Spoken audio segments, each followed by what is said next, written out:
ಮಲಯಾಳಂ ಚಿತ್ರರಂಗದಲ್ಲಿ ಇತ್ತೀಚೆಗೆ ಹೇಮಾ ಕಮಿಟಿ ಸಿಕ್ಕಾಪಟ್ಟೆ ಸುದ್ದಿ ಮಾಡುತ್ತಿದೆ. ಇದಾದ ನಂತರ ಇದೀಗ ಕನ್ನಡ ಚಿತ್ರರಂಗದಲ್ಲಿಯೂ ಹೊಸ ಸಮಿತಿಗಾಗಿ ಅಭಿಯಾನ ಶುರುವಾಗಿದೆ. ಚಿತ್ರರಂಗದಲ್ಲಿ ಲೈಂಗಿಕ ಕಿರುಕುಳ ಅಧ್ಯಯನಕ್ಕೆ ಸಮಿತಿ ರಚಿಸುವಂತೆ ಸರ್ಕಾರಕ್ಕೆ ಮನವಿ ಮಾಡಲು ನಿರ್ಧರಿಸಲಾಗಿದೆ ಎಂಬ ಮಾಹಿತಿ ಹೊರಬಿದ್ದಿದೆ. ಇತ್ತೀಚೆಗೆ ಕೇರಳದಲ್ಲಿ ಹೇಮಾ ಕಮಿಟಿ ಸುದ್ದಿ ಮಾಡಿದ್ದ ಬೆನ್ನಲ್ಲಿಯೇ ತೆಲುಗು ಸೇರಿದಂತೆ ಬೇರೆ ಬೇರೆ ಭಾಷೆಯ ಸಿನಿಮಾ ಇಂಡಸ್ಟ್ರಿಯಲ್ಲಿ ಇಂಥದ್ದೊಂದು ಸಮಿತಿ ರೂಪಿಸುವಂತೆ ನಟಿಯರು ಧ್ವನಿ ಎತ್ತಿದ್ದರು. ಈಗ ಸ್ಯಾಂಡಲ್ವುಡ್ನಲ್ಲಿಯೂ ಹೇಮಾ ಕಮಿಟಿ ರಚನೆ ಕುರಿತು ಧ್ವನಿ ಪ್ರತಿಧ್ವನಿಸುತ್ತಿದೆ. ಕೇರಳದ ಹೇಮಾ ಸಮಿತಿಯಂತೆ ಇಲ್ಲೂ ಕಮಿಟಿ ಮಾಡಲು ಮನವಿ ಮಾಡಲಾಗಿದ್ದು, ನಿವೃತ್ತ ನ್ಯಾಯಾಧೀಶರ ನೇತೃತ್ವದಲ್ಲಿ ಸಮಿತಿ ಮಾಡುವಂತೆ ಮನವಿ ಮಾಡಲಾಗಿದೆ.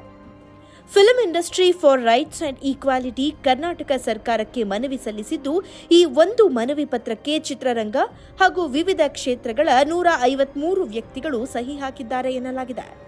ಚಿತ್ರರಂಗದ ವತಿಯಿಂದ ನಟ ವಿನಯ್ ರಾಜ್ಕುಮಾರ್, ಕಿಶೋರ್, ಅಶಿಕಾ ರಂಗನಾಥ್, ಶ್ರುತಿ ಹರಿಹರನ್, ಅಮೃತ ಅಯ್ಯಂಗಾರ್, ಐಂದ್ರಿತಾ, ಸಿಹಿ ಕಹಿ ಚಂದ್ರು, ಸಂಗೀತಾ ಭಟ್, ಸಂಯುಕ್ತಾ ಹೆಗಡೆ, ಪೂಜಾ ಗಾಂಧಿ, ಮಾನ್ವಿತಾ, ಧನ್ಯಾ ರಾಮ್ಕುಮಾರ್, ಮೇಘನಾ ಗಾಂವ್ಕರ್ ಸೇರಿದಂತೆ ಹಲವರು ಸಹಿ ಹಾಕಿದ್ದಾರೆ.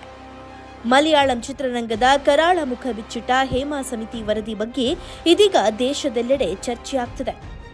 ಅನೇಕ ನಟಿಯರು ತಮಗಾದ ಶೋಷಣೆ ಬಗ್ಗೆ ಮಾತಾಡಿ ದೂರು ಕೊಟ್ಟಿದ್ದಾರೆ. ಈ ವಿಚಾರ ಕೇರಳದಲ್ಲಿ ದೊಡ್ಡ ಬಿರುಗಾಳಿಯನ್ನೇ ಎಬ್ಬಿಸಿತು. ಹೇಮಾ ಸಮಿತಿ ವರದಿ ಕುರಿತು ಮೋಹನ್ ಲಾಲ್, ಮಮ್ಮೂಟಿ ಮತ್ತಿತರರು ವಿವರಣೆ ನೀಡಿದ್ದಾರೆ. ನಟಿಯರಾದ ರಾಧಿಕಾ ಶರತ್ ಕುಮಾರ್, ಖುಷ್ಬೂ, ರಂಜನಿ, ಅಮಲಾ ಪೌಲ್, ಸಮಂತಾ ಕೂಡ ಈ ವರದಿಯ ಬಗ್ಗೆ ತಮ್ಮ ಅಭಿಪ್ರಾಯಗಳನ್ನು ಹಂಚಿಕೊಂಡಿದ್ರು. ಇದೀಗ ಕರ್ನಾಟಕದಲ್ಲೂ ಇಂಥದ್ದೇ ಸಮಿತಿ ರಚನೆಯಾಗುತ್ತಾ ಅನ್ನೋದು ಕುತೂಹಲಕ್ಕೆ ಕಾರಣವಾಗಿದೆ.